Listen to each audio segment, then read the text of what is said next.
Whenever there's a fossil fuel price shock, and no one can doubt that the gas and oil price rises last year through into this year have been a shock, there's a great temptation to think, well, this is permanent, this shock. These new higher prices are here to stay, and this is now the new normal. It's what happens every time. It happened after the great OPEC shocks of the 1970s. It happened in the run-up to the oil price peak in 2014. And all the usual suspects, all those who benefit from higher prices, are at it again now. It's going to be high, prices are going to stay high, and we're in for perhaps a decade-long gas price, oil price crisis. Well, we might be, but my guess is that we should at least explore almost the exact opposite. We should think whether, in fact, there's a reversion to, in brackets, normalcy. We should remind ourselves that the Earth's crust is utterly riddled with fossil fuels. There's plenty of gas, oil and coal to fry the planet many times over. And, markets could be given the credit that they tend to work. And this time around, it matters a lot. The OBR recently produced some energy scenarios as part of its looking at the longer-term challenges to public finances. And amazingly, they have a very high price scenario for gas, a high price scenario for gas, but try as I might, they couldn't be persuaded to have a low price scenario. Well, they should, and we should think about that seriously.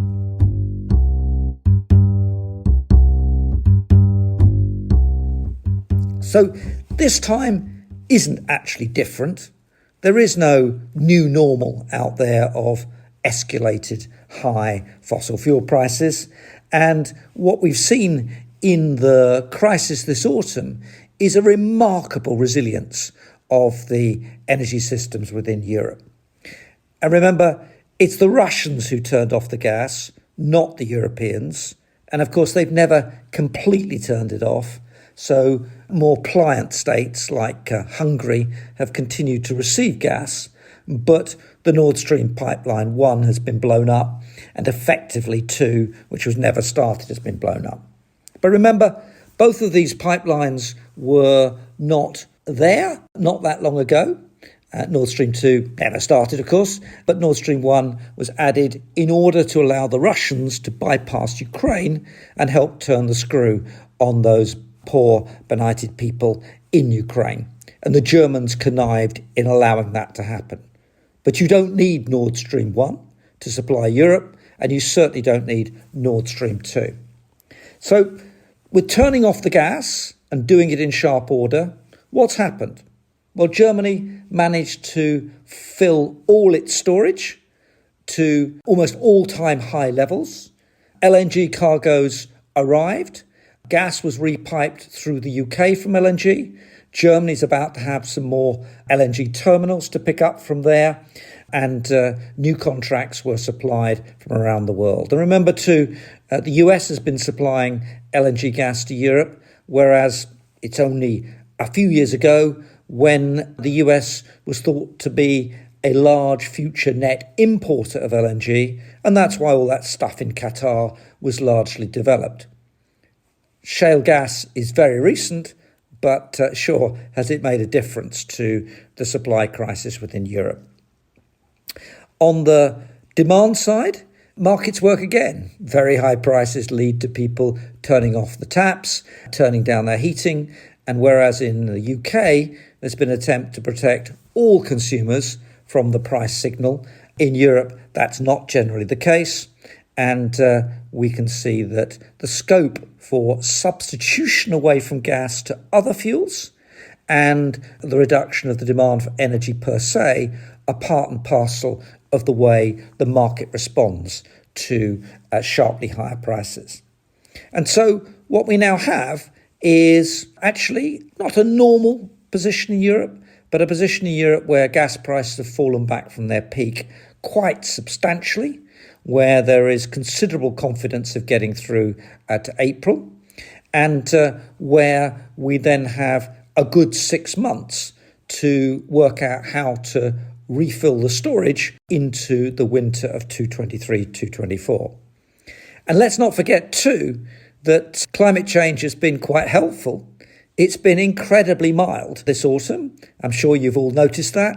That means the demand for gas for heating has been considerably lower than it otherwise would have been. That effect is likely to work for winters to come. Warmer winters mean less heating. They might mean more cooling in the summer, but that's not really a gas story anyway.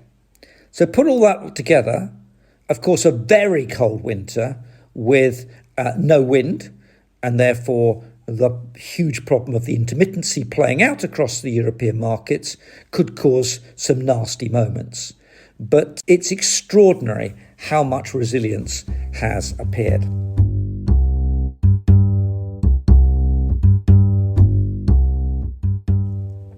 So if we look through into next year, imagine for a moment that the overwhelming conventional wisdom that gas prices are going to stay high next year turns out to be wrong.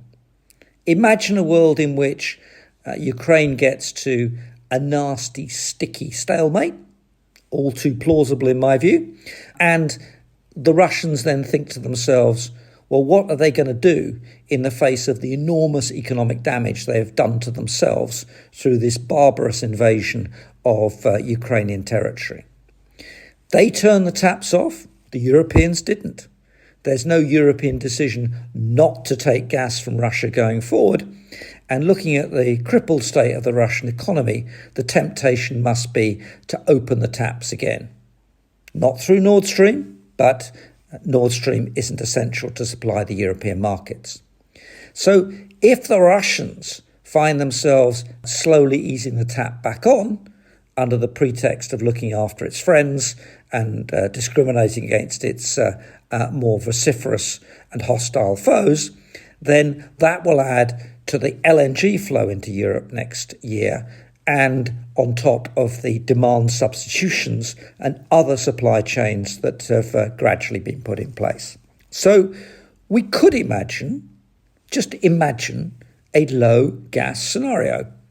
And we could imagine that the gas price crisis in its current form is going to be a lot less serious next year and possibly over.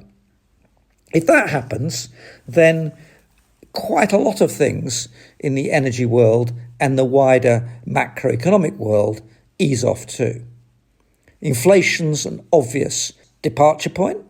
Falling gas prices and falling oil prices would lead to a ratchet down in those inflationary hits we've taken.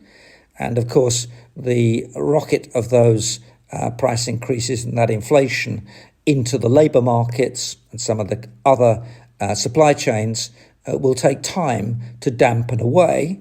But a combination of rising interest rates and falling back inflation is a much more benign macroeconomic world than the one which we've all been terrified that we are going to face.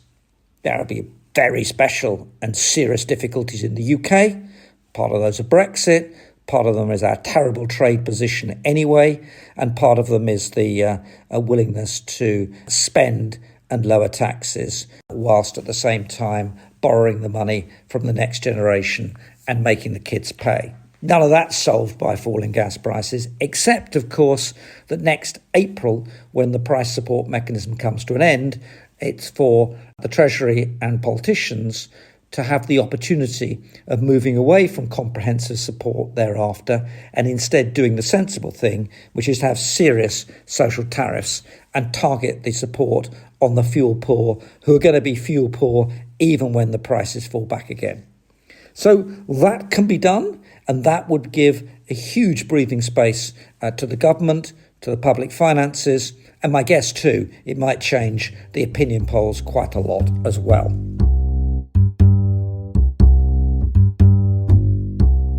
The difficulties, however, of a return to, quote, normal, by which I mean the gas prices ex ante, the Russian activities and the recovery and bounce back from the COVID virus, Going back to that earlier world could, however, introduce a lot of complacency.